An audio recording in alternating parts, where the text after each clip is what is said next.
اہل بیت دونوں کو مضبوطی سے پکڑو گے ہرگز گمراہ نہیں ہوگے.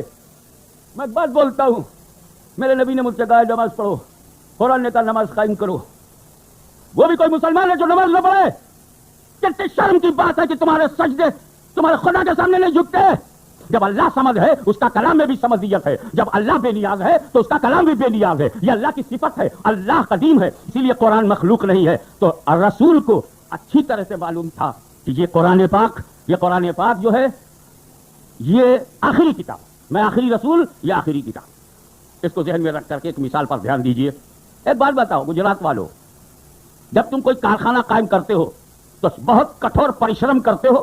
مکان بناؤ تو بچانے کی فکر, کارخانہ بناؤ تو بچانے کی فکر, مدرسہ بناؤ تو بچانے کی فکر, مرید بناؤ تو بچانے کی فکر, اسلام پھیلاؤ تو بچانے کی فکر ہے, مسلمان بناؤ تو بچانے کی فکر ہے, ملک بناؤ تو بچانے کی فکر ہے, دیش کو آزاد کراؤ تو بچانے کی فکر ہے, حکومت بناؤ تو بچانے کی فکر ہے. حکومت بچانے کی فکر میں تو لوگ اصولوں سے سمجھوتا کر رہے ہیں. یہ انسان کی فطرت ہے, بنانا یہ اس کی محنت ہے اور بچانا یہ اس کی فکر ہے. تو بنا کر بچانا بری بات نہیں ہے. ہم ندی پہ باندھ بنا دیتے ہیں پھر بچانے کی فکر ہوتی ہے, ہم الیکٹریسٹی بنا دیتے ہیں پھر بچانے کی فکر ہوتی ہے, ہم بہت ڈھیر سا روپیہ کما لیتے ہیں پھر بچانے کی فکر ہوتی ہے. ارے جب یہ ہیومن سائیکولوجی ہے تو یقیناً جب رسول نے امت بنایا ہوگا, اپنی جماعت بنایا ہوگا, مکہ مدینے میں حکومت بنائی ہوگی تو انہیں بھی یہ فکر رہی ہوگی میرے امتی کہیں گمراہ نہ ہو جائے, کہیں یہ راستے سے ہٹ نہ جائے, کہیں یہ بے راہ روی میں نہ چلے جائے. یہ رسول پاک کو بھی یہ فکر تھی. میں نے قرآن سمجھا تو دیا ہے کہیں گمراہ نہ ہو جائے, میں نے نمازیں تو پڑھانا سکھا دیا ہے کہیں گمراہ نہ ہو جائے, روزہ رکھنا سکھا دیا ہے کہیں گمراہ نہ ہو جائے,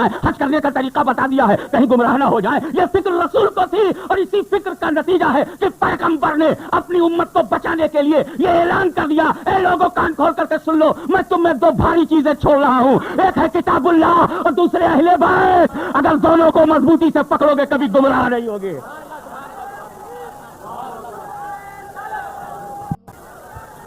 نعرہ تکبیر, نعرہ رسالت, حضور غازی ملت.